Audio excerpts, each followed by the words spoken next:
मी हळदीचे कंद लावायला आली आहे. आता ह्या हळदीचे कंद ना, आता मला ना शेजाऱ्यांनी दिले होते, म्हणजे माझ्या पाहुण्यांनीच दिले होते. तर हे हळदीचे कंद आहे, हा एक कंद आहे. तर त्याला डोळा आलाय कसं ओळखायचं? तर हे जे दिसतंय ना इथे, ह्याला कोंब आलेत, हे छोटे-छोटे. तर याला बोलतात हळदीच्या कंदाला डोळा आला म्हणून. आणि हेच आपल्याला नंतर वापरता येतं शेतामध्ये टाकून ना, ते दुसरे हळद आपल्याला बनवता येते.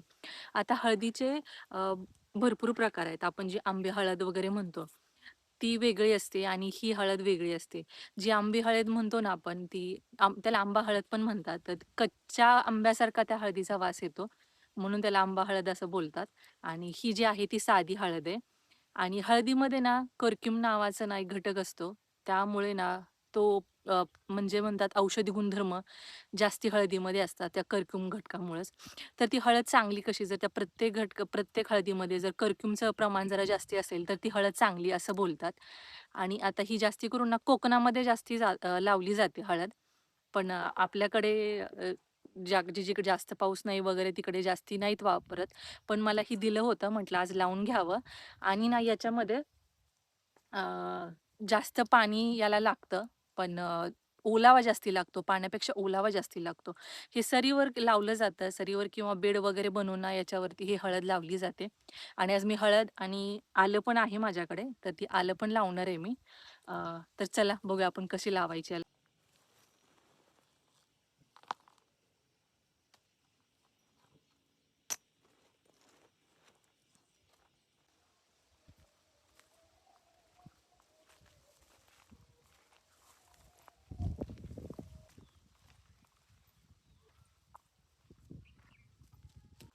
माझ्याकडे थोडीशीच हळद आहे, त्यामुळे थोड्याशा जागेमध्ये ना ही आपण हळद लावू शकतो.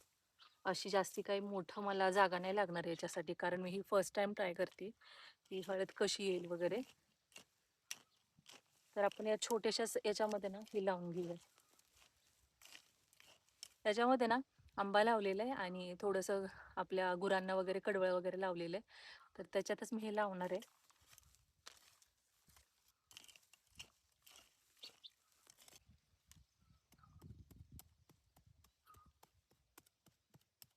हे असे खड्डे छोटे-छोटे करून घ्यायचे आहेत. तुम्हाला जास्ती जर हळद लावणार असाल तुम्ही, तर त्याच्यावरती अंतर असतं ठराविक. त्या ठराविक अंतरावरती आपण ती हळद लावू शकतो. माझ्याकडे थोडी हळद असल्यामुळे मी जास्त काही अंतर नाही ठेवत आहे, म्हणजे जागा पण मला जास्ती नाही लागणार आहे. हे असे छोटे-छोटे खड्डे करून घ्यायचे. आपल्याला त्या खड्ड्यांमध्ये ना पाणी टाकायचं आहे. पण आता इथे ड्रीप लावलेली आहे. पण ना ड्रीप मला तिकडे नेता नाही येणार. त्यामुळे ते थोडंसं पाणी चालू आहे. तर ते पाणी आपण कसं तरी घेऊन त्या खड्ड्यांमध्ये टाकूयात. आता जेवढं पाणी भेटतं आपल्याला तेवढं पाणी घेऊया. खरं तर गावाकडे पाऊस नसल्यामुळे ना पाण्याचा खूप प्रॉब्लेम येतोय. तरी पण थोडं थोडंसं पाणी आपण, त्यामुळे जमिनीमध्ये ना मातीमध्ये जास्ती ओलावा नाहीये हळद लावायला. पण हे आपण थोडंसं पाणी त्याच्यात टाकूया.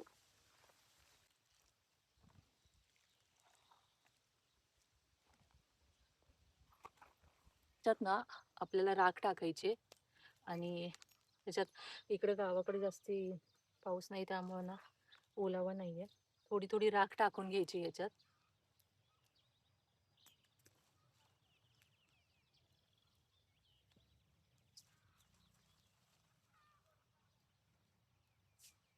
राख आणि शेणखत मी घेऊन आली, ती शेणखत पण त्याच्यात टाकूया थोडस.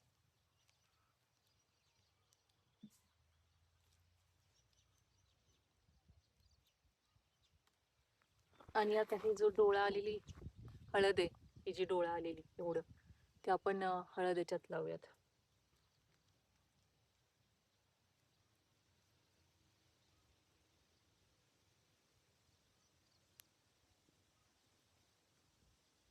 आता ही 7-8 महिन्यानंतर बघूयात ती कशी काय येते वगैरे राख.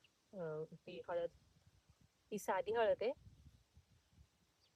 त्याच्यामध्ये आंबे हळद, काळे हळद असं पण असतं. काळी हळद जी असते ना, त्याचा आतला भाग ना पिवळसर जास्ती काळपट असतो, त्यामुळे त्याला काळी हळद बोलतात. आणि ह्याच्यामध्ये ना थोडासा पिवळसर असतो, पण आंबे हळदमध्ये ना जास्ती पिवळसर आतला भाग असतो.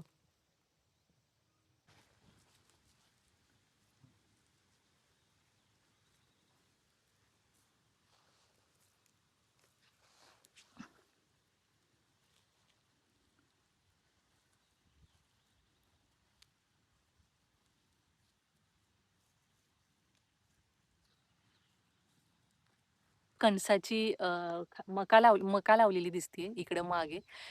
इकडे मागे मका लावलेली आहे. तर आपण थोडीशी मका काढून आणूयात. ती आपली नाहीये, आपल्या शेजाऱ्यांची आहे. पण तरी पण आता खायची आहे मका, भाजून घरी गेल्यानंतर खाऊयात. बघूयात आपण. आता इकडं अशी ना आपल्याला मका आणायला जायचंय आतमध्ये, मकीची कणसं. पण ना इथे असं काही कचरा आहे आणि आता याच्यामध्ये साप वगैरे असतील ना, तर फार डेंजर आहे. तरी पण आपण जाऊयात आतमध्ये.